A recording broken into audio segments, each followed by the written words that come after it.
हमारे देश में जो आर्थिक व्यवस्था बेरोजगारी बढ़ती जा रही है और पूरे देश में भुखमरी की हाहाकार मची हुई है, उसको लेकर उत्तराखंड प्रदेश किसान कांग्रेस कमेटी के प्रदेश महामंत्री ध्रुव कुमार शैकी ने कहा कि जो केंद्र में बैठी भारतीय जनता पार्टी की सरकार एक नंबर की निकम्मी और चोर सरकार है। उन्होंने त्रिवेंद्र सरकार को घेरते हुए कहा कि राज्य में बैठी त्रिवेंद्र सरकार चोर और निकम्मी सरकार है और सरकार कोई भी रोजगार देने के लिए तैयार नहीं है, जिसकी वजह से हमारे देश में युवा आत्महत्या कर रहे हैं और कुछ युवा हमारे शहरी विकास मंत्री कर कमलों द्वारा जो हरिद्वार के अंदर नशा फैलाया जा रहा है, उससे भी युवाओं की आत्महत्या हो रही है। और कहा कि ये जो सरकार है, इसको नैतिकता के आधार पर मुख्यमंत्री त्रिवेंद्र को इस्तीफा दे देना चाहिए।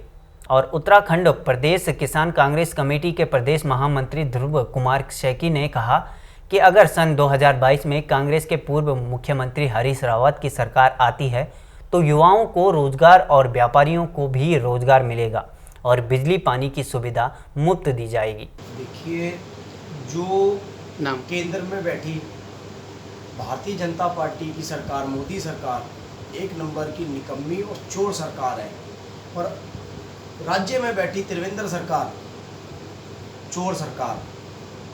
विधायक हरिद्वार विधायक शहरी विकास मंत्री तो हैं, लेकिन वो भी सरेआम चोर बाजारी कर रखी है। रही बात कांग्रेस की, तो जनता देख रही है कि कांग्रेस के राज में क्या क्या कार्य हुए थे और क्या क्या हो रहे हैं। आज जनता का बुरा हाल है मोदी सरकार में, राज्य सरकार में। लेकिन अगर 2022 के आम चुनावों के अंदर विधानसभा चुनाव में आदरणीय पूर्व मुख्यमंत्री हरीश रावत जी की सरकार आती है तो युवाओं को रोजगार, जनता को रोजगार और व्यापारियों को भी रोजगार मिलेगा।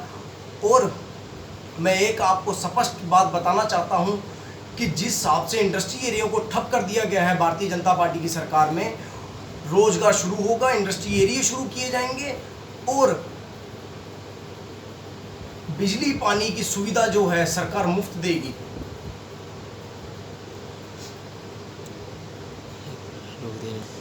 तो जैसे कि क्षेत्र में, शहरों में देखा जा रहा है युवाओं की भी हत्या ज़्यादा हो रही है बेरोज़गारी को लेकर, तो इसमें आपका क्या कहना है, किस तरह से इसे देखा जाना चाहिए?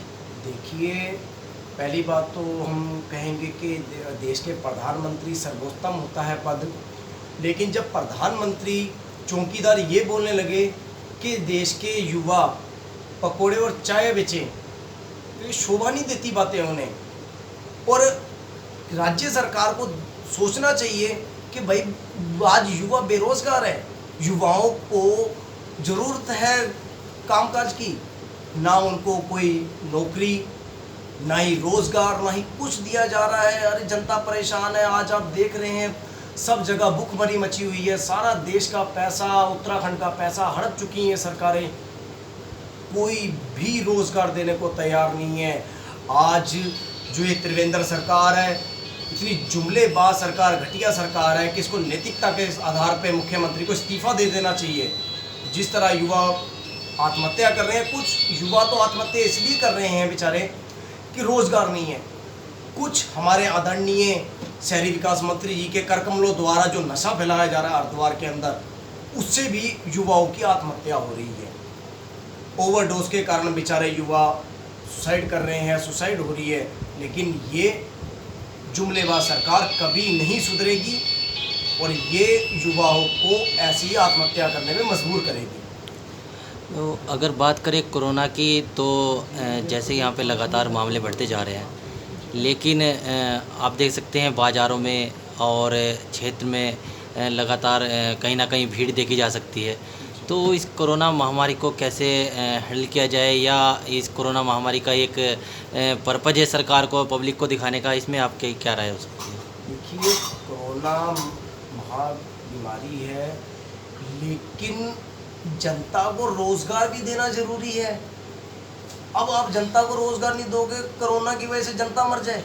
जब राहुल गांधी, आदरणीय हमारे पूर्व राष्ट्रीय अध्यक्ष राहुल गांधी जी ने जब आग्रह किया था माननीय प्रधानमंत्री महोदय जी को कि आप कोरोना एक महामारी फैलती जा रही है, उस पर एक्शन लीजिए, लेकिन प्रधानमंत्री महोदय सरकार गिराने में और विधायक खरीद फिरोख्त में लगे थे, नमस्ते ट्रम्प के लिए लगे हुए थे। क्या हो, नमस्ते ट्रम्प के साथ खेलते हैं, नमस्ते ट्रम्प करते हैं। और आज कोरोना महामारी ने इतनी चपेट ले ली हिंदुस्तान में कि आज युवा भी बेरोजगार हो गए और जनता भी परेशान, और जनता उस बीमारी से आज मृत्यु हो रही है। लेकिन आदरणीय प्रधानमंत्री ने ये नहीं सोचा कि 133 करोड़ की जनता का क्या हाल होगा इस महाबीमारी से। कभी आपने सुना है कि इनका कोई नेता, बीजेपी का नेता कोरोना महामारी से मर गया हो? गरीब क्यों मर रहा है? क्योंकि गरीब के पास पैसा नहीं है कोरोना के लिए। अभी आप यूपी में देखिए, यूपी में इन्होंने जो किट थी, जो 700 रुपये की किट थी, वो 1300 रुपये में खरीदी है, और जो 1200 रुपये का इंजेक्शन था कोरोना का, वो इन्होंने 5500 रुपये का खरीदा। रहे लानत है, तुम उसमें भी कमा रहे हो यार, गरीबों के हक में यार। शर्म आनी चाहिए लोगों को। तो अगर बात करें हमारे उत्तराखंड के जो सड़कें हैं उनकी, तो पहले अदर राज्यों से अच्छी सड़कें हमारे उत्तराखंड की हुआ करती थी, लेकिन आज खस्ता हाल ये सड़कें हो गई है और बड़े बड़े गड्ढे सड़कों में देखे जा सकते हैं। तो इस विषय में आप क्या कहना चाहेंगे? देखिए, आपको याद होगा जब 2001 में उत्तराखंड बना था, माननीय स्वर्गीय नारायण दत्त तिवारी जी मुख्यमंत्री थे, तो उन्होंने उत्तराखंड का बहुत डेवलप किया था। और इतना डेवलप किया था कि आप पहले यहाँ पे जब जनता आते थे, यात्री आते थे ना, लोग बाहर से, तो वो देखते थे यार वाकई में उत्तराखंड का कुछ है। लेकिन जब से ये बीजेपी की सरकार आई है, इन्होंने सारा कुछ हड़प लिया, और आज गड्ढे इतने बड़े बड़े हैं रोड के ऊपर कि मैं जनता जब जाती है, मृत्यु हो जाए कोई, तो कौन जिम्मेवार है? ना तो प्रशासन इसको देख रहा है, और सरकार का तो हाल ही छोड़ दो, बुरा हाल है इसका, त्रिवेंद्र रावत सरकार का। इतनी घटिया सरकार जिंदगी में मैंने नहीं देखी अपनी। पिरान कलियर से गुलशेर की रिपोर्ट।